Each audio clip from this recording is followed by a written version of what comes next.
السلام عليكم ورحمة من الله تعالى وبركاته. أهلا وسهلا متابعينا الكرام. في هذا الفيديو الجديد سوف نشارككم موعد مباراة منتخبنا الوطني اليمني من أمام نظر منتخب العراق في بطولة ودية، وهذه البطولة هي الجولة الثانية. أولا فضلا وليس أمرا لا تنسون الإعجاب من الفيديو والاشتراك في القناة وتفعيل زر الجرس والإشعارات ليصلك كل ما هو جديد، وأيضا لا تنسوا الصلاة والسلام على سيدنا النبي صلى الله عليه وسلم.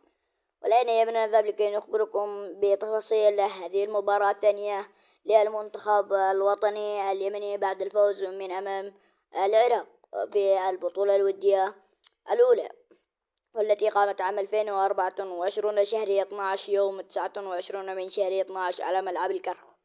وهذه المباراة سوف تقام عام 2025 شهر 1 يوم 1 من شهر 1.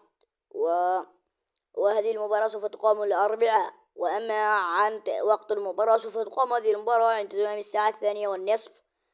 وهذه المباراة سوف تقام على ملعب الكرخ. ولهنا سوف نكون قد أكملنا لكم تفاصيل هذا الموعد. نرجو من الجميع دعم الفيديو بالضغط على زر الإعجاب والاشتراك. والسلام عليكم ورحمة من الله تعالى وبركاته. دمتم بأمان الله وحفظه تعالى.